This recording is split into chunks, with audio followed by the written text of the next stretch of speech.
ඉතින් මේ ඉන්නේ ෆ්ලවර් හෝන් මාළු පැටි. ඉතින් මෙයා මං ගාවට එනකොට ගොඩක් තුවාල වෙලා තමයි යාළුවනේ හිටියේ. ඉතින් මම මෙයාව හදා ගන්නවා කියලා බලාපොරොත්තුවක් තියාගත්තා. ඉතින් මං කොහොම හරි මෙයාව ලොකු කරනවා කියලා බලාපොරොත්තුවෙන් තමයි මෙයාව ගත්තේ. මට කඩේට යනකොට ගොඩක් දුක හිතුණා මෙයාව දැකලා. ඉතින් මම මෙයාව ගත්තා.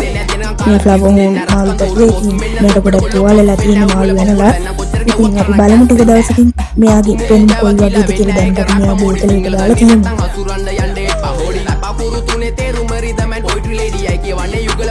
ඔව් ඉතින් යාළුවනේ ගොඩක් කාලයකට පස්සේ තමයි ඉතින් මේ අපි හමු වෙන්නේ. ඉතින් මේ ඉන්නේ අර පොඩි කාලේ තුවාල වෙලා මාළු වෙනපු මගේ ෆ්ලවර් හෝන් මාළු පැටියමයි. ඉතින් මම මෙයාව බලා ගන්න කියලා බලාපොරොත්තු වෙච්ච මම මෙයාව බලාගත්තා. ඉතින් මට ගොඩක් සතුටුයි මෙයා දැන් ඉන්නේ ගිය ගැන. ඉතින් ඒ වගේම ලයික් එකකුයි කමෙන්ට් එකකුයි දාන්න වීඩියෝ එකට. ඒ වගේම සබ්ස්ක්‍රයිබ් කරලා නැත්නම් සබ්ස්ක්‍රයිබ් කරන්න අමතක කරන්න එපා. ඉතින් මේ ෆ්ලවර් හෝන් මාළු පැටියමයි කියලා මට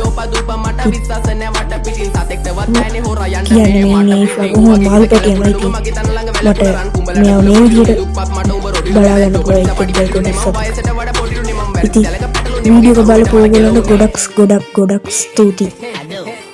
නමයි සල්ලි දියනම් බං කෙල්ලෝ ඕනි තරම් පස්සෙන් එනවා බං.